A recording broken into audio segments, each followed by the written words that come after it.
Ça frappe encore très fort dans la communauté congolaise. Cette fois-ci, on parle de cette jeune dame. Cette jeune dame au nom de Guenit Mubwaka, Guenit Mubwaka, en tout cas son nom est assez compliqué, Guenit ou Guenit, c'est une Congolaise de la République démocratique qui vit au Canada, à Beauport, qui en ce moment est en prison. Je crois que certains d'entre vous ont peut-être vu le buzz sur les réseaux sociaux parce que ça crie de partout, c'est un scandale. Elle est accusée d'avoir ôté la vie à un bébé de 14 mois. 14 mois. Cette femme, jolie jeune femme de 25 ans que vous voyez en photo, est en prison. Je vais vous mettre les informations canadiennes. On va les écouter tous ensemble et on va commenter juste après. La Ville de Québec a arrêté 2 personnes en lien avec la mort d'une fillette de 14 mois dans une garderie en milieu familial. On va y retrouver Camille Carpentier sur place à Beauport. Camille, dites-nous, qu'est-ce qu'on sait de toute cette histoire? Bien, on sait, Pierre-Alexandre, que les faits se sont déroulés donc dans la maison qui se trouve derrière moi. C'est la maison qui abritait cette garderie en milieu familial. Et comme vous l'avez dit, il y a 2 personnes qui ont été arrêtées en lien avec cet événement-là hier. Donc, elles ont comparu au Palais de justice de Québec cet après-midi. La première personne accusée, donc, il s'agit de Guenit Mubwaka, une femme de 25 ans. Elle fait face à des accusations de voies de fait commis entre les mois de novembre et de mars contre la petite victime, donc de 14 mois. Elle fait aussi face à des accusations de bris de promesses et le deuxième accusé est Josaphat Ndele, un homme de 30 ans. Il fait lui aussi face à des accusations de bris de promesses de comparution et c'est aussi le propriétaire de la maison devant laquelle on se trouve. Vous aurez remarqué, Pierre-Alexandre, qu'il n'y a pas d'accusation en lien avec un meurtre, mais on nous dit que ça pourrait venir au cours des prochains jours. Donc, ce qui s'est passé, ce qu'on peut vous dire, ce qu'on sait là à cette heure-ci, c'est qu'effectivement, ça s'est passé jeudi dernier. Donc, une enfant qui était inconsciente, il y a les ambulanciers qui sont arrivés, ont tenté des manœuvres de réanimation. Ils ont transporté l'enfant en milieu hospitalier, mais elle est décédée quelques heures plus tard. Il y a évidemment une enquête policière qui s'est ouverte. Les voisins ici nous ont dit là, que les enquêteurs sont restés de longues journées, en fait, de plusieurs jours dans la maison pour tenter de récolter des preuves. Et donc, ça a mené aux arrestations qu'on a vues hier. Et les accusés sont toujours détenus. Là. La couronne s'est opposée à leur remise en liberté. Donc, vous avez tous bien entendu cette vidéo, ce qui a été dit sur le journal, dans les télévisions canadiennes et tout ça. C'est comme effectivement, je vous ai dit, on parle de cette jeune dame qui est d'origine congolaise que je vous mets en photo. Alors, qu'est-ce qui s'est vraiment passé? Guenit Mubwaka que vous voyez ici, c'est une Congolaise qui vit au Canada. On n'a pas dit en quelle année elle est arrivée au Canada, mais ce qu'on a dit est que elle a fait une formation de garde d'enfance, garde de la petite enfance, pour s'occuper des enfants à la maison. Elle est formée. Elle a eu son diplôme que l'année passée, en 2023. Pourquoi elle a choisi ça? On n'a pas donné les raisons. Peut-être qu'elle a eu à travailler dans le secteur, dans le métier. Ça lui a plu. Elle a décidé de se former dans ça. Avec projet de travailler dans la maison de son copain, Josaphat Ndele. Josaphat Ndele, c'est son copain qui a 30 ans. Comme vous avez bien entendu, la journaliste dit qu'ils étaient devant la maison de Josaphat. Donc, Guenit ici, elle habite chez Josaphat. Donc, c'est avec la maison de Josaphat qu'elle a fait toutes ses démarches, ses papiers, avec l'État, avec la mairie, pour dire que je suis en capacité de recevoir les enfants. Avoir un diplôme, c'est une chose. Recevoir, c'est une autre. Il faut que tu remplisses les conditions, il faut que la maison soit large, il faut que tu aies assez de pièces pour qu'on définisse combien d'enfants toi tu peux garder. C'est très fréquent, ce travail-là, même ici en France, en Belgique, partout en Europe, ça se fait. Ça s'appelle assistante maternelle, ça c'est les assistantes maternelles à domicile. Et ils appellent ça là-bas au Canada, garderie en famille, familiale. C'est ça que la journaliste a dit, garderie familiale. Ici, ça s'appelle assistante maternelle à domicile. Donc, elle a commencé à travailler que l'année passée. Ce bébé dont ils ont été le nom est un bébé canadien. Ce bébé, l'année passée, au mois de novembre, les parents se sont plaints. Déjà, ils se sont plaints d'elle. Ils se sont plaints Ils sont allés se plaindre à la police. C'est pour ça que c'est connu. Ce n'est pas plaint verbalement. Ils sont allés se plaindre. Ils n'ont pas porté plainte, mais ils ont fait une main courante pour dire que l'assistante maternelle ici, Guénit, elle est maltraitante. Elle maltraite leur bébé. Vous voyez ces genres de clients-là, ils t'ont déjà accusé, ils ne t'ont pas dit. Donc, elle n'était pas au courant. Parce qu'elle était au courant, elle avait peut-être refusé de continuer avec l'enfant. Mais en tout cas, eux, il y a une plainte qu'on peut tracer déjà du mois de novembre, qu'elle était maltraitante envers cet enfant-là. Donc, si c'est en novembre, il faut calculer ces bébés-là. En novembre, il avait combien de mois? Parce que c'est le même bébé, ce n'est pas un autre bébé, c'est le même bébé. Donc, elle était maltraitante. Ils ont continué à lui donner le bébé parce que peut-être c'est dans le même coin. Ils ont continué à travailler ensemble. Ce fameux 21 mars, quand la journaliste a dit jeudi passé, c'est pas ce jeudi passé là, c'est le 21 mars, c'est partout dans les journaux. Donc, le 21 mars, c'est un jeudi. Ce qui s'est passé est que Guénit ici a appelé les secours, a appelé les pompiers parce que le bébé était carrément tombé dans les pommes, le bébé était évanoui, le bébé ne bougeait plus, le bébé était inconscient. Le bébé était inconscient parce qu'elle a puni.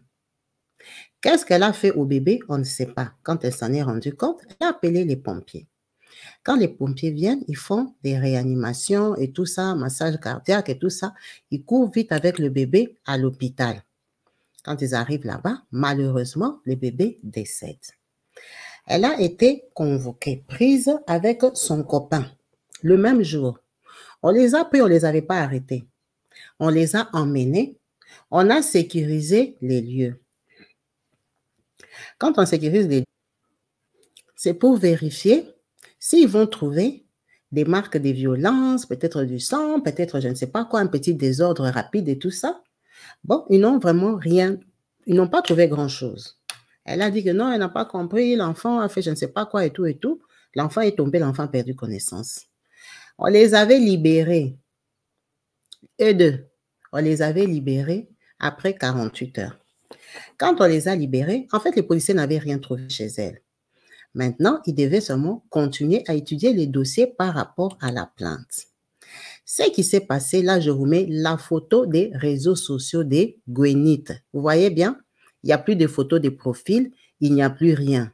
Là, c'est elle-même, c'était, je crois, son Facebook. Ça, c'est son Facebook, si je ne me trompe pas. Vous voyez, elle a tout écrit. Quelle serait mon histoire si on m'enlevait Jésus? Elle travaille chez éducatrice, oui, elle est éducatrice, voilà, des enfants. Elle a étudié là-bas au Canada, elle habite à Ottawa, elle est célibataire, elle est membre depuis 2018. Pourquoi ce profil ici a été capturé? Parce que ce profil, hein, c'est la police qui l'a fermé. C'est l'État qui a pris possession de tous ces réseaux sociaux. Pourquoi? Guénit ici, quand on les a libérés avec son copain, on lui a interdit d'exercer parce que quand même, il y a eu mort d'homme. Il y a un enfant qui est décédé, l'enfant, il était en train de faire des autopsies, vérifiées. Regardez son TikTok. Tout le monde a déjà fui. Elle n'a plus que 72 followers. C'est toujours la police qui a fermé ça. Pourquoi? Parce que quand on l'a libéré, on lui a dit de rentrer chez elle, attendre nouvel ordre. Nouvel ordre qu'ils avancent dans le dossier. Elle a pris le travail de commencer à parler sur les réseaux sociaux en lingala parce qu'elle était dépassée. Elle a commencé à parler, elle a commencé à dire c'est mieux Naki Manangai. Donc c'est mieux qu'elle parte, qu'elle se barre. Elle faisait ses vidéos en lingala. Elle faisait des directs en lingala. Parce que dans leur coin là-bas, à Montréal, là, elle habitait là-bas, au Québec, hein, elle est au Québec. Là, elle habitait là-bas. C'était connu dans leur milieu à eux. Personne ne connaissait. C'était elle et ses amis sur son Facebook et tout ça. Elle faisait des directs où elle parlait. Et elle parlait du racisme. Elle dit, ce sont des racistes, c'est parce que je suis une Africaine, patati patata. C'est ça qu'elle disait sur ses réseaux sociaux en lingala. Elle savait qu'ils ne vont pas comprendre. Vous-même, vous avez entendu le français des Canadiens. Il est compliqué. Pendant que c'est le français. Donc, elle n'était pas au courant qu'elle était soit sur écoute, soit suivie. Son dossier était en cours. Donc, elle a fait peut-être 5 jours seulement dehors. Ils sont rentrés la récupérer, fermer ses réseaux sociaux pour l'attraper parce que maintenant, eux, ils voulaient fuir. Regardez ce qu'on a écrit sur son profil. Ça, c'est la capture qu'elle faisait encore. Vous voyez, c'est Radio-Canada qui a fait cette capture. Pourquoi? Regardez ce qu'on a écrit sur les réseaux sociaux de Gwenith elle-même. Alors, je vais enlever ça. Gwenith elle-même, sur ses réseaux sociaux, on a écrit « Lire les commentaires des compatriotes congolais sur les réseaux sociaux qui défendent ou implorent Dieu et Jésus de la sauver, c'est faire face à un univers complètement déjanté. Cela me rappelle le pasteur congolais qui s'était sauvé du Québec. Là, on parle du pasteur Paul Mukendi. Après avoir été reconnu coupable d'agression sexuelle, même faveur à défendre ce pourri. Et cette Guénite, attendez, je vais enlever la barre d'annonce là, qui dérange la bannière, je vais l'enlever. Parce que je me suis arrêtée, cette Guénite a sans doute essayé de s'enfuir aussi. Elle qui s'est trouvée en bris de ces conditions à Montréal lors de son arrestation. Vous voyez, ça a été écrit il y a 22 heures, mais ça a été écrit sur les sites canadiens, sur la radio canadienne, parce qu'ils l'ont publié. Vous voyez, une éducatrice en garderie de Québec accusée de meurtre. Guenit est partie bavarder sur les réseaux sociaux pendant qu'elle était sur écoute. On voulait savoir c'est quoi ses plans, on voulait savoir si elle regrettait, si elle allait avouer à quelqu'un.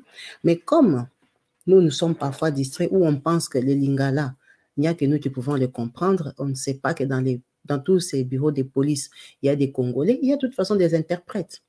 Il y a des gens qui ont des boulots, ils ne vous diront jamais ce qu'ils font dans la vie, alors qu'ils sont interprètes à la police. Donc, cette fille, on a compris ce qu'elle disait sur les réseaux sociaux. Elle ne disait pas qu'elle allait s'évader, mais elle s'est plaignée. Elle s'est plaignée. Elle disait, c'est pour ça que le pasteur Mukendi avait fui, et ce sont des racistes, là où elle habite là-bas, et c'est parce qu'elle est noire, qu'ils sont en train de vouloir faire un gros problème, cet enfant-là, patati patata, ses parents étaient difficiles et tout et tout. C'est possible que les parents soient difficiles. Pourquoi? Parce que nous, notre façon de garder les bébés, sans formation, ce n'est pas la même chose qu'eux gardent leurs bébés. Alors, quand tu pars faire une formation comme ça, il faut vraiment appliquer ce qu'on t'a appris à l'école. Si tu commences à prendre nos habitudes à nous, les Congolaises, les Africaines, de gronder les bébés des Blancs là, de les taper un peu des gogos là, les petits coups sur la tête là, de taper les fessées. Ces bébés là, chez eux, on ne les tape pas. Chez eux, on les cajole, on les appelle mon poussin, ma poule et tout ça. On les cajole du matin au soir. On leur parle comme des poupées. On ne les gronde pas. Alors, elle, quand on est venu l'arrêter, quand elle a appelé les pompiers, elle était dans la maison avec son copain. C'est pour ça que son copain aussi a arrêté. Son copain a arrêté, bon, le lieu de travail, c'était chez lui, c'était connu, la mairie avait validé, mais le copain était là. On les avait interviewés le premier jour, on les avait trouvés innocents. Mais c'est ce qu'elle a dit sur les réseaux sociaux qui a fait qu'on revienne les chercher. Vous avez bien entendu qu'ils vont passer au tribunal que le 15 avril. Elle était chez elle, elle était rentrée chez elle. Elle est partie bavarder. On est venu les récupérer. Maintenant, ils sont devenus suspects par rapport aux plaintes, aux commentaires qu'elle faisait sur les réseaux sociaux avec ses amis.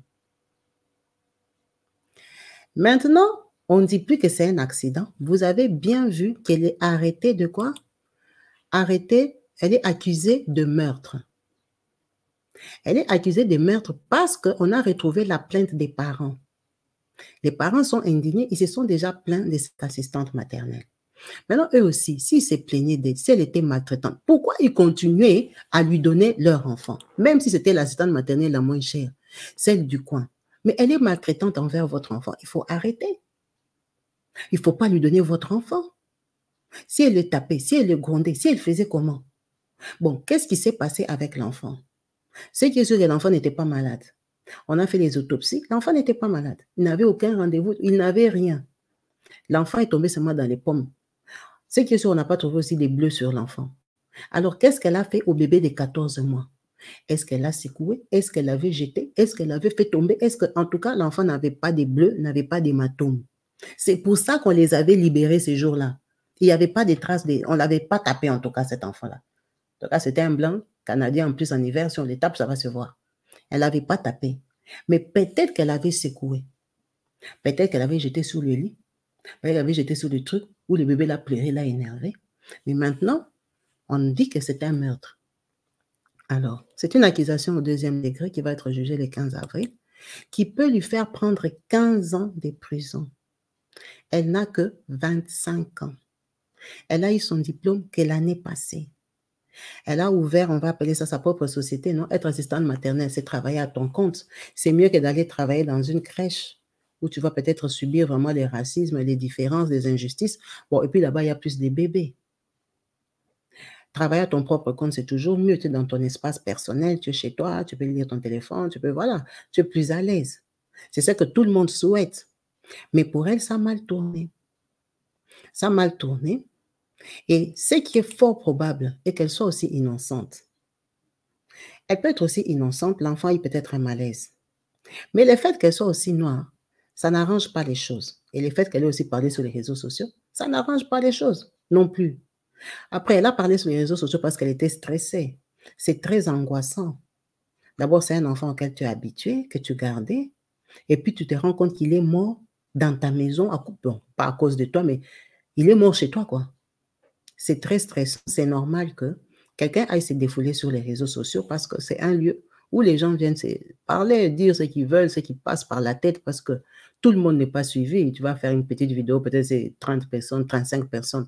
Elle, c'était pas une influenceuse. C'est peut-être ses amis, seulement 70 personnes qui ont regardé. C'est pas des vidéos qui faisaient des booms. C'est juste t'exprimer, parler pour évacuer un peu ce qui est dans ta tête. Mais quand tu es dans un cas comme ça, tu es déjà suivi par la police. Est-ce qu'il faut parler? Est-ce qu'il faut aller parler sur les réseaux sociaux? Est-ce qu'il faut même parler sur les téléphones? Commencer à raconter beaucoup de choses. Toi, tu sais que tu as un dossier en cours. C'est très stressant, mais quand ça nous arrive, on ne sait pas toujours comment se comporter. On peut aussi comprendre ça. C'est facile peut-être de juger les gens, mais quand ça t'arrive, tu ne sais pas comment te comporter, comment t'expliquer. Donc, la pauvre, elle a été coffrée. Là, maintenant, en ce moment, elle est arrêtée et son copain aussi. Parce qu'il était présent. Il était là. C'était chez lui. Maintenant, on cherche à les faire parler. Alors, être dans la maison, est-ce que ça veut dire être dans la même pièce? Non. Parce qu'il était dans la chambre. La maison, là, vous la voyez bien qu'elle est grande. Si on lui a accordé l'autorisation de garder des enfants, c'est que la maison était grande. Il n'était peut-être pas dans la même pièce qu'elle. C'est juste un copain qui hébergeait sa copine, qui lui a permis de travailler chez lui parce qu'il a une grande maison. Il a son travail. Lui, il n'est pas assistant maternel. Il était seulement là ce jour-là. C'est juste ça. Comme vous voyez ici sur les commentaires, ça, ce sont les Canadiens qui sont en train de commenter. Ils sont un peu en train de se moquer de nous, qui disent que la communauté congolaise est en train de prier pour elle. Ils sont en train de prier pour elle pour qu'elle ne soit pas arrêtée, la même façon qu'ils avaient prié pour Paul Mukendi, lui qui avait abusé des gens. Parce que nous sommes assez solidaires, on réclame souvent, on défend souvent nos populations, nos compatriotes quand ils sont en détresse, en difficulté. Donc, même tout ce qu'on écrit sur les réseaux, vous voyez que les gens lisent. La police lit. Et les autres aussi, les Canadiens, tout ça. Ils savent donc, ces gens ici sont au courant que Paul Mukendi a déjà fui. Il s'est évadé. Il est au Congo. Il ne rentre plus au Canada. Il n'a plus besoin du Canada. Pour lui, en tout cas, il a abandonné ces dossiers-là parce qu'il trouve qu'il est incriminé pour rien. Ce qui peut être aussi son cas à elle. Parce qu'on n'a pas de preuves. D'après l'autopsie jusqu'à là, en tout cas, cet enfant-là n'était pas malade, il est seulement mort. Il a piqué peut-être une crise qu'ils n'ont pas su détecter, on ne sait pas. Elle peut être victime, mais elle peut aussi avoir peut-être violenté l'enfant. Comme on n'était pas là, on ne sait pas. Alors moi, ce que je peux dire à mes Africaines, vous savez, il y a avant de faire, il faut être sûr de ta patience. L'être humain, en Europe, il est respecté. Il est respecté. C'est pas comme en Afrique, on te tape comme ça. Combien de vidéos on a déjà fait ici? Les gens, on les tape, on les tue, on les jette dans les sacs et tout ça. Il ne se passe rien. L'État s'en fout, les voisins s'en foutent, tout le monde, la vie continue. Ça, c'est chez nous, c'est en Afrique.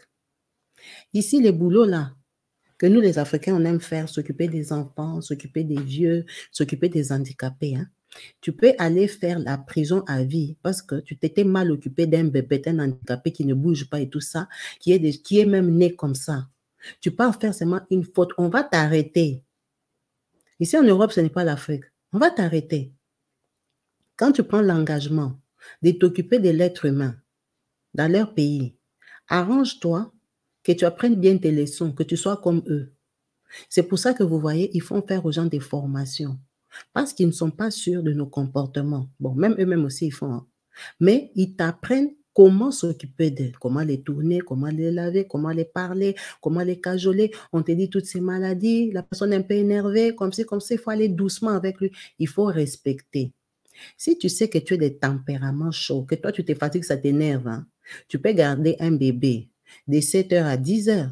Ne prends pas les bébés de 7h à 19h parce que tu as besoin d'argent. Tu sais que tu vas t'énerver, tu vas te fatiguer, tu vas t'épuiser. Ne prends pas ces bébés-là. Si à partir de midi, toi, tu es déjà fatigué du bébé, ne prends pas le bébé l'après-midi. Tu vas te retrouver que tu fais « Ah, pousse là-bas toi aussi !» Tu vas le bousculer, tu vas le pousser avec les pieds. Tu vas t'irriter parce que dans ta vraie nature, tu ne supportes pas ça. C'est seulement l'argent. L'argent, tu as les dettes, tu as les factures, tu vas aller au Congo, tu vas aller en vacances. C'est ça qui te pousse à travailler. On a tendance à aller faire des boulots hein, qui parfois ça nous saoule. Il y a beaucoup de boulots en Europe, même s'ils ne payent pas tous pareil. Mais il faut éviter de s'occuper de l'être humain. En Europe, si tu sais que tu n'as pas la patience. Et ils ne sont pas comme nous. Nous, on peut être très agressif des mots, on peut être agressif verbalement, on peut même être agressif physiquement. On s'en fout, c'est notre nature. Mais eux, ils ne sont pas comme ça. Mal parler aux petits-enfants là que vous prenez à la maison, c'est déjà une infraction. Quand tu gardes le bébé de quelqu'un, tu n'as pas le droit de le taper. Tu n'as pas le droit, dans le contrat de travail, tu n'as pas écrit taper 2 fois par jour, taper 3 fois par jour. Non, tu n'as pas le droit. Tu peux juste marquer. Le bébé était énervé aujourd'hui, il a beaucoup pleuré. En tout cas, c'était comme si, c'était comme ça. Tu fais les rapports aux parents pour qu'ils aillent se demander pourquoi notre enfant aujourd'hui, il était énervé, pourquoi il n'était pas calme. On ne t'a pas dit que quand il crie là, commence à le taper, commence à l'éduquer. On ne t'a pas donné pour commencer à l'éduquer pour eux. C'est pour le garder, faire ce qu'ils t'ont dit de faire. Notre bébé dort de midi à 14h. Toi, prends le bébé là, tu le fais dormir. Tu les berces gentiment. C'est pas que tu vas les jeter dans les berceaux, ils pleurent, toi tu pars, ah, dors là-bas. Non, non, non, non. Ils ne font pas ça. Il faut suivre à la lettre ce qu'ils te font. C'est des boulots cool. Ce n'est pas physique. Tu ne te fatigues pas, mais ça a beaucoup, beaucoup, beaucoup de contraintes. Faut pas oser, tu vas te retrouver en prison. Mieux vaut aller travailler en usine, hein, à la chaîne. Tu ranges, je ne sais pas, des cartons ou quoi, ça, c'est mieux. C'est mieux que les cartons tombent sur toi, qu'eux, ils te payent, au lieu que toi, tu fasses tomber le bébé d'autrui ou la mamie d'autrui. Ça va mal tourner pour toi. Tu peux tout perdre un matin. Tu vas t'expliquer en anglais, en français, jusqu'à ce que tu vas rentrer en lingala. Il faut faire très attention avec l'être humain. Si vous voyez eux-mêmes, ils payent beaucoup d'argent pour garder leurs vieux, leurs enfants là, c'est parce qu'ils savent qu'il y a le piège dedans. Prie le ciel que ça se passe bien. Si ça ne se passe pas bien, plus ta couleur, plus les problèmes déjà qu'il y aura, tu es défavorisé. Tu es défavorisé parce qu'ils ont déjà un jugement sur toi par rapport à ta couleur. On commence à douter de tes compétences parce que déjà, tu n'as pas la bonne couleur. Tu n'as pas la bonne couleur. Donc, il faut prendre bien conscience quand tu pars faire une formation comme ça. Tu sais que tu n'aimes pas t'occuper des vieux, ne pas faire ce travail-là, tu commences à taper les papiers, les mamies de tout parce qu'ils sont racistes, ils sont déments et tout ça. Ne va pas faire le boulot là. On va t'arrêter pour quelqu'un qui a 95 ans, qui va bientôt mourir. Toi, tu vas aller en prison. Le bébé là, s'il avait une maladie, s'il avait quoi, s'il est vraiment tombé tout seul, si c'est vraiment un accident, cette petite peut se taper la prison pour rien. Mais ce qui est dommage pour elle est qu'il y a déjà eu une plainte. C'est ça qui peut la faire tomber. Il y a déjà eu une plainte et je pense qu'avant la plainte, c'est qu'il y a eu échange avec les parents. Sûrement, ils s'étaient plaints verbalement. Ils lui ont dit « Oh, mais qu'est-ce qui s'est passé ?» et tout ça. Ça peut-être continué. Ils sont allés porter plainte. C'est comme s'ils sentaient quelque chose, comme s'ils savaient. Ils l'ont porté plainte au mois de novembre. Au mois de mars, leur bébé est décédé dans cette maison-là. Quand ça se passe très mal avec un parent, on peut savoir qu'eux aussi, parfois ils viennent te donner leur enfant, mais ils doutent de toi. Ils te donnent seulement parce que tu habites à côté, le prix ça va par rapport à leur budget et tout ça, mais ils doutent de toi. Dès que leur enfant met un petit bouton, ils vont t'appeler à 23h. Oh, j'ai changé mon bébé, la couche, j'ai vu qu'il y a une rougeur. Qu'est-ce qui s'est passé? Toi, on s'est expliqué que le bébé là a la rougeur sur la fesse. Pourquoi? Ils sont comme ça. Ils sont comme ça. Ils peuvent être très gentils, mais ils peuvent changer un matin, tu ne vas rien comprendre. C'est très, très délicat. C'est pas un travail pour tout le monde. Faut jamais faire ce boulot-là pour l'argent. Faut le faire parce que tu aimes les enfants. Tu es patiente avec les enfants. C'est un bonheur pour toi, c'est un plaisir. Tu aimes ça. Tu as le temps de cajoler les enfants, jouer avec eux, les occuper. Faut pas prendre ces boulots-là, tu mets dans ta maison pour que toi, tu commences à regarder les films. Tu regardes les théâtres. Tu passes ta vie à causer sur TikTok, regarder les TikTok avec tes amis. Non. Tu as fait ce boulot-là hein, pour les garder. Jouer avec eux, les occuper, les faire dessiner, les changer, leur donner à manger. C'est ça ton travail. Les gens ont l'impression que c'est facile. C'est pas facile en fait. C'est un travail qui te demande une attention permanente. Un bébé de 14 mois, ça marche. Ça tombe, ça rampe. Ça dépend maintenant du bébé. En tout cas, à 14 mois, un enfant commence à marcher. Il y en a qui marchent à 11 mois. Mais à 14 mois, ça se met debout, ça tombe, ça se met debout, ça tombe. Est-ce qu'il était tombé là, taper son cerveau par terre, lui-même? Et il n'y a pas eu de marque. Tu ne sais pas. On va dire qu'elle a secoué, mais peut-être qu'il était tombé aussi. Ça veut dire qu'un enfant de cet âge-là, tu dois courir derrière lui toute la journée. Ou tu mets un bon parc, tu sais qu'il y a des chiffons, des coussins partout. Même s'il tombe, il ne va pas se faire mal. Ça demande une attention permanente, c'est l'enfant d'autrui. Quand c'est ton enfant qui tombe même, il a un problème, on t'arrête. Maintenant, l'enfant d'autrui, on va te payer pour ça. Il faut faire très attention. C'est vraiment dommage pour la jeune fille ici. 25 ans, c'est trop tôt, c'est très jeune. C'est vrai qu'elle a peut-être manqué de maturité, parce qu'elle est jeune aussi. Elle a eu peur, elle était effrayée. Elle est partie parler sur les réseaux sociaux. C'est tout à fait normal. La police, ça fait peur. Une fille de cette qualité, vous voyez qu'elle n'a jamais dormi en prison. Elle va faire quoi en prison? Donc, quand on l'a amenée déjà là-bas, elle était terrorisée. On te garde en garde à vue là. Beaucoup de gens ne sont jamais allés en garde à vue. Hein. Garde à vue, la plupart des temps, c'est les garçons qui font des mauvaises choses. Vous voyez que c'est une fille qui s'aime, qui prend soin d'elle et tout ça. Elle s'est retrouvée en garde à vue là-bas jusqu'à a tremblé, elle a paniqué. Quand elle est sortie, c'est normal qu'elle voulait peut-être se défouler, parler, se vider. Mais maintenant, en parlant là, peut-être qu'elle a débordé. Et eux, ils l'ont pris au mot. Peut-être c'est juste pour une phrase bête qu'elle avait dit qu'eux, ils ont dramatisé. Ils lui ont fermé, c'est eux qui lui ont fermé les comptes. Ils lui ont fermé tous ses comptes, ils ont téléchargé toutes ces vidéos et tout ça, ils ont interprété. Ils ont coffré la petite. C'est vraiment dommage, j'imagine sa famille en ce moment. Il doit vraiment s'inquiéter. C'est une très, très jolie fille. Une fille qui a fait des études. En tout cas, elle s'est formée, elle voulait bien faire. Mais malheureusement, c'est tombé sur elle. En espérant avoir des nouvelles positives pour elle, le 15 avril, en espérant qu'on ne va pas la coffrer, que ce n'est que peut-être une fausse rumeur, que l'enfant-là est décédé parce qu'il a eu un souci.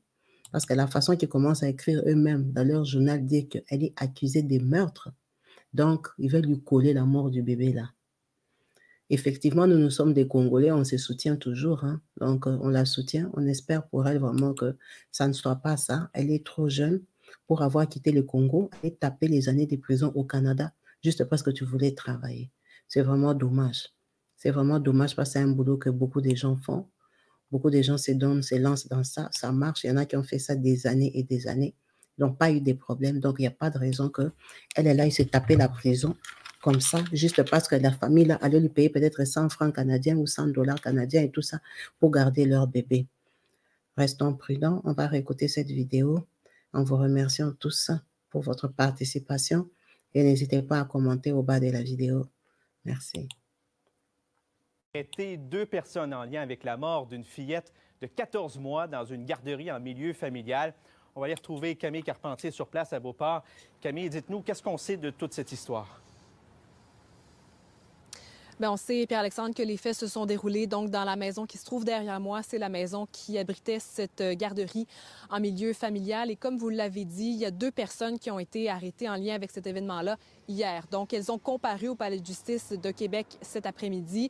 La première personne accusée, donc, il s'agit de Génuit Mumbwaka, une femme de 25 ans. Elle fait face à des accusations de voies de fait commis entre les mois de novembre et de mars contre la petite victime, donc de 14 mois. Elle fait aussi face à des accusations de bris de promesses. Et le deuxième accusé est Josaphat Ndele, un homme de 30 ans. Il fait lui aussi face à des accusations de bris de promesses de comparution. Et c'est aussi le propriétaire de la maison devant laquelle on se trouve. Vous aurez remarqué, Pierre-Alexandre, qu'il n'y a pas d'accusation en lien avec un meurtre, mais on nous dit que ça pourrait venir au cours des prochains jours. Donc, ce qui s'est passé, ce qu'on peut vous dire, ce qu'on sait là, à cette heure-ci, c'est qu'effectivement, ça s'est passé jeudi dernier. Donc, une enfant qui était inconsciente, il y a les ambulanciers qui sont arrivés, ont tenté des manœuvres de réanimation. Ils ont transporté l'enfant en milieu hospitalier, mais elle est décédée quelques heures plus tard. Il y a évidemment une enquête policière qui s'est ouverte. Les voisins ici nous ont dit là, que les enquêteurs sont restés de longues journées, en fait, de plusieurs jours dans la maison pour tenter de récolter des preuves. Et donc, ça a mené aux arrestations qu'on a vues hier. Et les accusés sont toujours détenus là. La couronne s'est opposée à leur remise en liberté.